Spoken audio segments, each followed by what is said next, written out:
Over the last 25 years, I've had the privilege of interviewing and highlighting some truly interesting people. Everyone who is anyone, both the famous and the infamous, from presidents and their first ladies to kings and queens, movie stars and pop stars, captains of industry, heads of state, sports personalities, innovative entrepreneurs, and some pretty fascinating everyday people. Today, I'm proud to introduce you to Seamon, whose expertise in the creative and visual arts is the key to her success. Kira, welcome. I'm so glad to be able to chat with you today.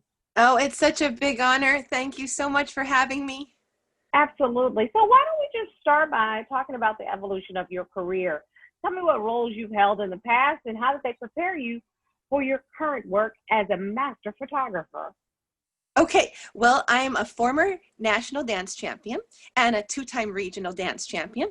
And I also had my work recognized by Dance Teacher Magazine as a Video of the Month, Editor's Choice, and also Dance Spirit Magazine, Future Star of the Month, Editor's and Viewer's Choice. So what that did is I was very used to competing. And so I was used to knowing that competitions can really turbocharge your career forward. So I look to enter competitions and juried shows as a photographer. And so that really helped a lot. I also know that newspaper coverage is really crucial to getting your name out there.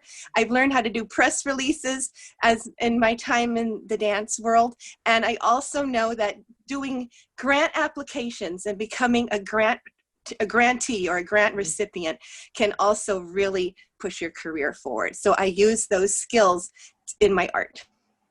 You know, that is so smart because what you've done is you've created your own reality, your own business, but you've put all the tools in place so that you had a firm foundation when you started out so that you could actually grow it. I actually did a lot of workshops when I was in the dance world. I went to grant writing workshops. I learned how to do press releases to get editors' attention. You know, I've heard something like they get 300 or 500 emails a day. That could be up to maybe 2,000 a week. How does your press release stand out? Well, that you have to learn that. That is fantastic. Let me just get into a little bit more about the photography. Do you have a particular focus as a photographer, such as portraiture or landscapes? What's your expertise? Okay, so this is a fun question. I like answering this question. Okay, I do traditional photography, which means reflections, sunsets, landscapes, nature, also shadows. I love that kind of thing. But I also do my own experimental avant-garde photography, and I think I'm more known for that. So I do kaleidoscope photography of fall foliage, and so that's where I really made my name. And what I started taking photos 20 years ago when I moved from Hawaii to Boston. Now, I had never seen autumn. You know, Hawaii is paradise and all the tropical flowers and the plants, but it's year round. I never saw deciduous trees turn color. So I wanted to capture it. See, there's my point. I wanted to capture it and see it during the winter. I didn't want to lose that image of these orange trees ablaze or the red trees or the birch trees turning yellow. So Kira, tell us a little bit about your work as an artist in residence for Natick, Massachusetts. Okay, well, that was a dream come true, and it was a dream job for me. I always wanted to be an artist in residence of somewhere, and now I could be of Natick Center Cultural District. So my job was to engage the public with art and also to get them excited about my year-end project that I had to do. So I chose to do an Art in Bloom. Now, Art in Bloom, from what I understand, was invented by the Ladies Committee over here at Boston's Museum of Fine Arts. And it has now spread around the world, and it has spread to the suburbs of Boston. And so what I do is I bring in framed photos that I've taken and vases and flowers, and people can create beautiful flower arrangements that interpret, if you will, my art. And so I did art projects at community-wide events, like it was called Natick Days and Natick Nights, and we may have up to 4,000 people at these events. And I did a lot of kid crafts. And what I'm most proud of is after the terrible fire in downtown Natick that I think destroyed maybe 17 businesses. It was really, I think the fire chief had said the worst fire he'd seen in 30 years. After that, I wanted to create a healing event. So I created a art project called Helping Hands Equals Healing Hands. So I bought posters, and then I encouraged the community to come by my table, and they would basically draw the outline of their hand. They did outlines of their hands, and moms would hold their hands with their daughters and then trace that. And then there was a little doggy, and he put his little paw up, and then we traced his little print. And then I gave these to the fire chief, who was so touched, and he took his time to look at every single handprint. And you know, the community was so amazing that I only bought 2 posters, and I filled them probably within 10 minutes, and I had to hide them because people said, I want to come and do that art project. I said, I'm sorry, I only bought 2. I should have bought really 20 or more. So can you believe it? I had to actually hide it. Let me change gears for just a moment, because I was curious when you told us about you starting out your career as a dancer. I know a little bit about you from your biography, but I want to talk to you about your previous career as a dancer. Sad to say, I understand that it ended badly. So tell me the good part of the story and then finish it off. Okay. Well, you know, all I can say is that dance was my life. It was my identity. You know, I was an extremely athletic kid, and that translated into being a very athletic dancer.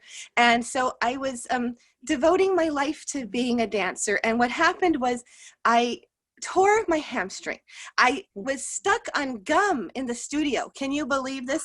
Gum. So my foot planted and the rest of my body sort of kept moving, and that tore the hamstring. Now, unfortunately, I had 5 orthopedists and 15 physical therapists and maybe innumerable personal trainers who could not fix this hamstring for me. And they called it a career-ending injury. Yes, so that was, you know, an absolute devastation to me. My whole identity, what I thought would be my career, and now to have this kind of terrible pain, you know. I know, but your injury was not the end of your career, I'm happy to say. I want you to tell us more about the recovery process and the trials you faced in getting your body back to a point where you could compete. I know a little bit about rehab. As a heart disease survivor, I know what it takes.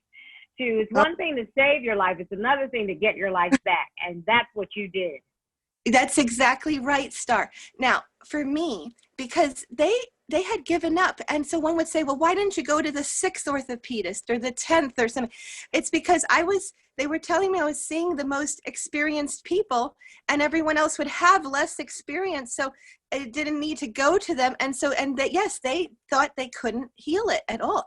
So I thought, well, you know, the world may give up on you, but you can never give up on yourself. And so I decided I'm going to learn how to fix it I thought I would get subscriptions to high quality physical therapy journals. But when I tried to buy these journals, they said you have to be a certified health professional. I said, really? I can't just buy the subscription? So they said, no, we only sell it to those professionals. So I said, well, my goodness, I'm going to have to become a professional. So I did. I embarked on an ambitious program to become, and I became a certified exercise physiologist by the American College of Sports Medicine, which is considered the gold standard in that field.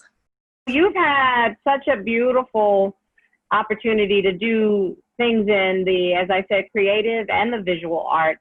What advice would you pass along to other aspiring dancers or photographers or people who want to get into the creative or visual arts? I would say in either the dance or photography or art, you should enter juried shows. You should enter competitions. It really can help if you do well or place or get an award.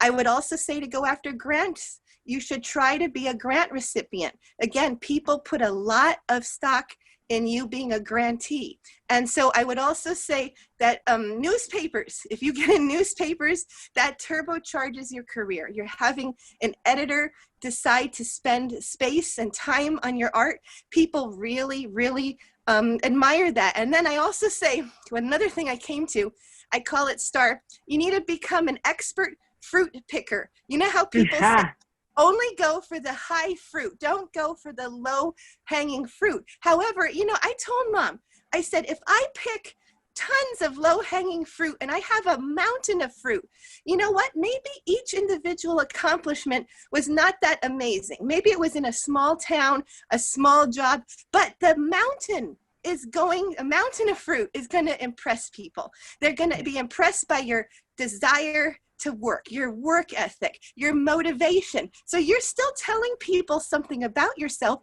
even if you're just picking tons of low-hanging fruit. So I say, you know, be an expert fruit picker, go after the grants, the newspapers, and try to enter competitions. What a fantastic piece of advice. I have to tell you, I hope people are taking notes, because those are some nuggets for people to walk away with. I guarantee you that. You're a person that shows us all what it means when preparation meets opportunity. You're able to make it the most of it and take advantage in ways that really make you shine. So congratulations. Thank you. It's been such an honor, Star. Thank you so much.